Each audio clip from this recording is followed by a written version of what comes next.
जोहार गे सनाम को तेहेन दबन आजोमा जाहेर रे नावा हुड़ू रकाब जोखेज ओका लेका बन बाखेड़ा आर नोआ बाखेड़ दो हापड़ाम कोटेन आजोम नाम काते आर पोतब पुती खन तुमल नाम काते नोआ वीडियो तलाते आपे सनाम कुन उहर तियु आपे कना। मा तबे अक्तो को बांग बिलोम काते तेहेन्या बाखेड़ बन आजोम सारी लेगे। जोहार गोसाय जाहेर एरा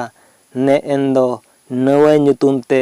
नावा गेले नावा बिलीले एमाम कान चालाम कान सुक ते सांवर ते आतांग का तेला का आम दे एंदो आले होले जोमा लाज हासु बोहो हासु आलम सिरजे वचोय गाढ़ा वचोया बद रे खरई रे ईर आले एन आले पेटेज आलो लापू आलो जोगे जांगे सहार का लहार का आम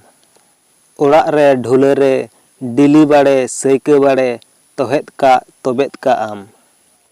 आतू रे महड़ा रे रोगा बिगन को आलम बोलो अचोय सोड़ो अचोया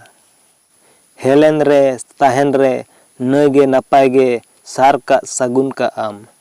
जीवी रे हड़मो रे नावा दाड़े नावा रस चारे का सारे का आम नोआ नोंका नोआ बाखेड़ दो ताहे कना। नोआ बाखेड़ बन कुसियक खान लाइक तबन पे